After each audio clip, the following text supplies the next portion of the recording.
Hablemos ahora mismo de temas educativos porque en los últimos días el Consejo de Educación Superior CES aprobó un reglamento para garantizar la gratuidad en la educación pública.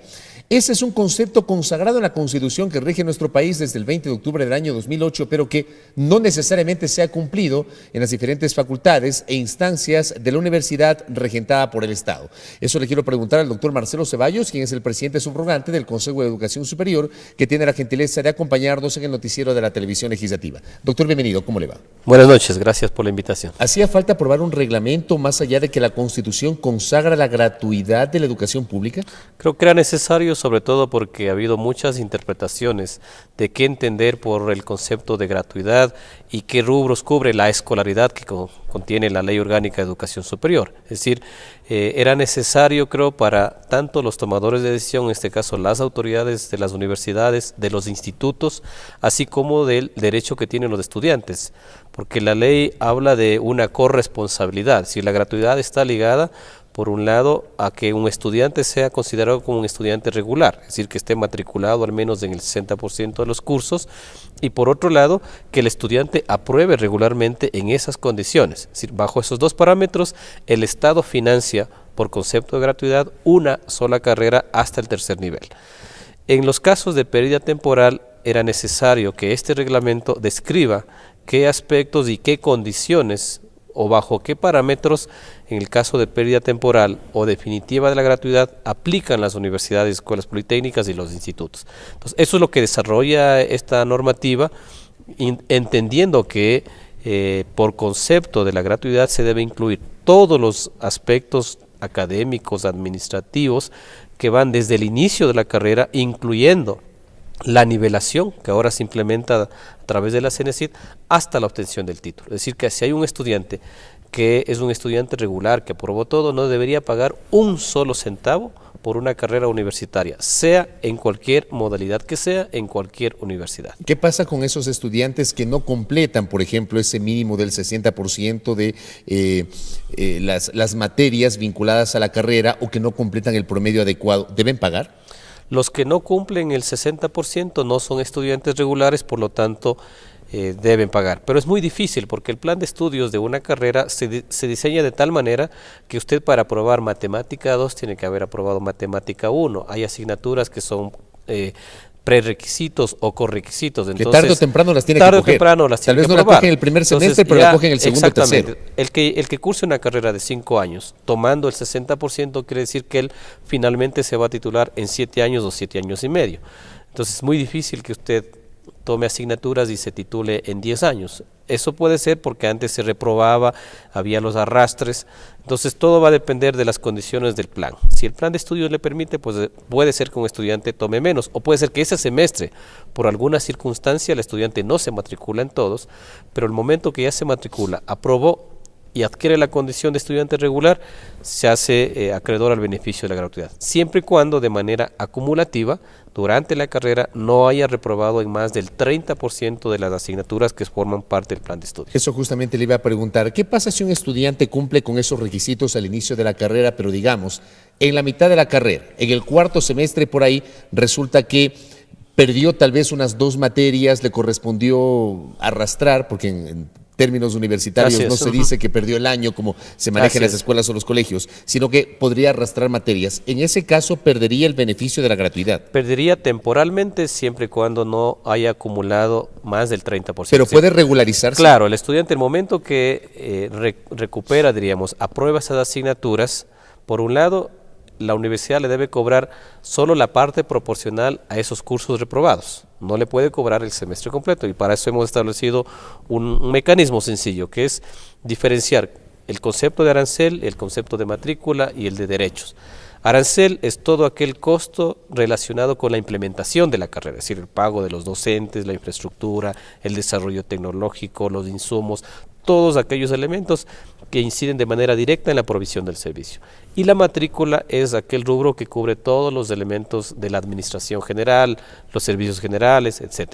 Entonces, por concepto de arancel, pagará entre el 10 y el 50% del valor que el Estado transfiere. Digamos, si el Estado transfiere por esa carrera $1,000, pagará entre 100 y $500. Y por matrícula máximo el 10% de ese arancel. Es decir, si son $1,000, pagará máximo $100. ¿Eso determina el CES o determina Eso la va a universidad? determinar el CES a través de la CENESID anualmente, y en función de lo que el Estado entrega a esa universidad, deberá la universidad determinar el costo, diferenciando también un elemento que es que se debe analizar la situación socioeconómica del estudiante. Entonces está hecho de tal manera que un estudiante que esté ubicado en el quintil 1 pague, digamos, el valor menor, que sería el 10%, pero con relación al número de asignaturas, cursos de ese semestre. Pero ¿Sí? entonces lo que se entiende es que la gratuidad está atada directamente a la responsabilidad del estudiante, tanto en la parte, por ejemplo, de cumplimiento. El cumplimiento, que es la matrícula del al menos del 60%. Y la parte académica también. Y la parte académica, que viene a ser un principio de excelencia. Exactamente, que es un principio de responsabilidad académica del estudiante. Entonces, si es un estudiante regular y un estudiante que aprobó, ¿no es cierto?, él no tiene que pagar nada absolutamente durante toda su carrera. Eso no es inconstitucional cuando la Constitución habla de la gratuidad, simplemente dice la gratuidad de educación pública. Lo que pasa es que la Ley Orgánica de Educación Superior, que es la que desarrolla la normativa, y el principio de la gratuidad establece esa corresponsabilidad académica. Es decir, el tema de que sea una sola carrera, por ejemplo, y que no sean 2, 3, porque ahí también estaríamos atentando a otros derechos, como el derecho de igualdad de oportunidades. Si usted ya cursó una carrera universitaria y el Estado financió esa carrera, usted tiene mejores condiciones para ingresar, por ejemplo, a otra o a una segunda carrera, que es lo que pasaba normalmente en muchas universidades, y eso era incluso el estilo que tenían ciertos dirigentes estudiantiles para perpetuarse, ¿cierto? En la universidad se matriculaban, ¿no? Exactamente. Entonces, y resulta que nunca terminaban ninguna carrera. Exactamente, entonces es otro elemento que se condiciona. Por ejemplo, la ley hace una excepcionalidad en el cambio de carrera.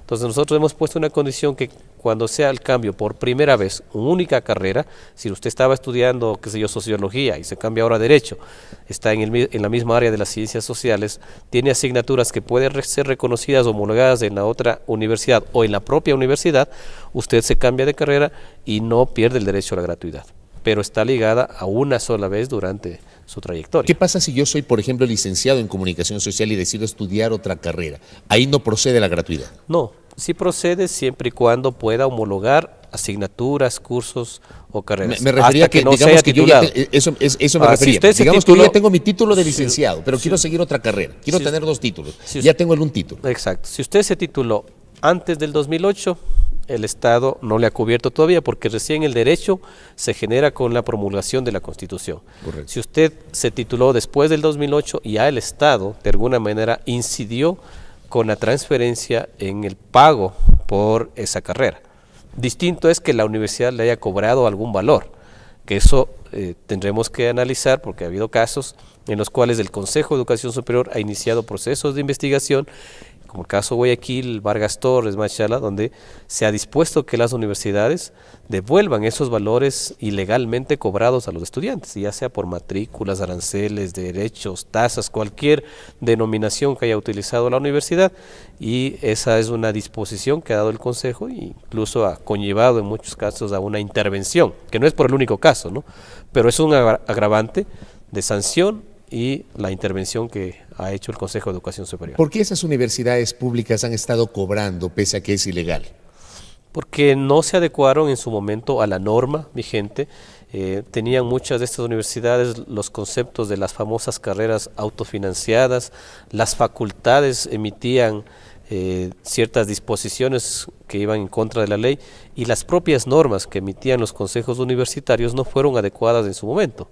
Entonces, esos valores han sido ya devueltos en su gran mayoría, están en proceso todavía de devolución, y si aparecen, diríamos, después de aprobada esta normativa, nuevas instituciones que hayan violentado ese principio, pues debemos seguir el mismo procedimiento que ya se ha iniciado con otras universidades y disponer la devolución, porque ese es un derecho de los estudiantes y se está afectando una norma constitucional. Ahí estamos claros en la parte de educación pública. ¿Qué pasa con la educación privada? Porque el CES también estaba trabajando en la reglamentación de una tabla con techos y pisos máximos y mínimos, dependiendo del caso, para el cobro de aranceles en las universidades privadas. En este momento hay un reglamento que inicialmente aprobaron ustedes hace pocas semanas. Lo que tenemos es una resolución que se aprobó de manera emergente, diríamos, para solucionar la problemática actual, y esa disposición lo que establece es que las universidades particulares que vayan a hacer incrementos en los aranceles, matrículas, lo podrán hacer en el 2014 hasta un valor máximo del índice inflacionario del 2013, mientras trabajamos la normativa. Es decir, hubo una propuesta inicial que se presentó por parte del CENESID, fue socializada con los rectores y el pedido mayoritario fue de que se amplíe, que no sea simplemente una norma genérica, sino que esa norma permita determinar los elementos técnicos y poder establecer los costos de carrera diferenciado por tipo de universidad, por modalidad de estudio. Y parte del trabajo que estamos haciendo en este momento ha sido recabar de las propias universidades la información fidedigna de los últimos 3 años de los costos que se han cobrado por arancel, matrícula, así que también los estados financieros. Entonces, esa es información que estamos recabando, esperamos a que hasta el mes de agosto, que se cumple el plazo, tener toda esa información, procesarla y poder emitir esa norma técnica que permita, ojalá ya para el 2015, tener los parámetros claros sobre los cuales se van a fijar los aranceles en la educación particular. Pero, por ejemplo, para el semestre que se avecina en el caso de la Sierra, en las instituciones privadas de educación superior de la Sierra, entiendo que comienza, pues, me parece, en agosto, septiembre de este año. En septiembre la mayoría. En septiembre. ¿Ya no podrán incrementar más allá del índice inflacionario del año pasado? Así es, esa es la disposición que está vigente por parte del Consejo de Educación Superior. Hay universidades incluso que han planificado no hacer ningún incremento porque lo hicieron a finales del 2013 o inicios del 2014, pero como reitero, si hay universidades que quieran implementar este año un incremento, lo pueden hacer hasta el valor del índice inflacionario. La idea al final es que el estudiante, el padre de familia, cuando ingrese a una universidad o escuela politécnica o instituto, conozca, ¿no es cierto?, de alguna manera, cuál es la inversión que va a hacer, ya sea con recursos propios o a través de un crédito, de esos 4 o 5 años que dura la carrera y más o menos tenga una previsión, ¿no es cierto?, proyectada a los 4 o 5 años, porque hoy no sabemos realmente.